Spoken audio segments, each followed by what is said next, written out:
మొదటగా ఈ వీడియోలో మనం భగవద్గీత అధ్యాయము 11 శ్లోకము 36ను పరిశీలిద్దాం. అర్జునుడు శ్రీకృష్ణుని దివ్యమైన విశ్వరూపాన్ని చూసి ఆశ్చర్యంతో మరియు భక్తితో నిండిపోయి ఆ స్వరూపం యొక్క ప్రభావం విశ్వంపై ఎలా ఉందో వివరిస్తున్నాడు. మొదటగా ఈ పవిత్ర శ్లోకాన్ని భక్తితో విందాం. అర్జునువాచ స్థానే హృషీకేశ తవ ప్రకీర్త్యా జగత్ప్రహృష్యత్యనురజ్యతే చ రక్షాంసి భీతాని దిశో ద్రవంతి సర్వే నమస్యంతి చ సిద్ధసంఘాః.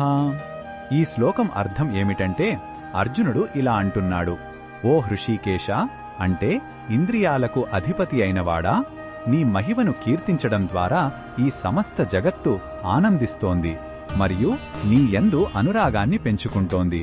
ఇది ఎంతైనా సరైనది. నీ భయంకరమైన రూపాన్ని చూసి రాక్షసులు భయంతో అన్ని దిక్కులకు పారిపోతున్నారు. అదే సమయంలో సిద్ధపురుషుల సమూహాలన్నీ నీకు భక్తితో నమస్కరిస్తున్నాయి. ఈ శ్లోకంలో ఉన్న భావం మనకు ఏమి చెబుతుందంటే, భగవంతుని శక్తి ద్వంద్వ స్వభావాన్ని కలిగి ఉంటుంది. అది సజ్జనులకు ఆనందాన్ని, రక్షణను ఇస్తుంది. అదే సమయంలో దుర్జనులకు భయాన్ని, వినాశనాన్ని కలిగిస్తుంది.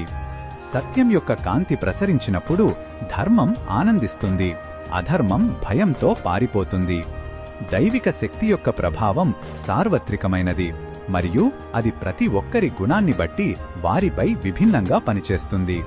ఈ బోధనను మన దైనందిన జీవితంలో ఎలా ఉపయోగించుకోవచ్చు అంటే, మనం సత్యం, ధర్మం మరియు ప్రేమ మార్గంలో నడిచినప్పుడు మన జీవితంలోకి ఆనందం, శాంతి సహజంగా వస్తాయి. మన చుట్టూ ఉన్న మంచి మనల్ని ఆకర్షిస్తుంది.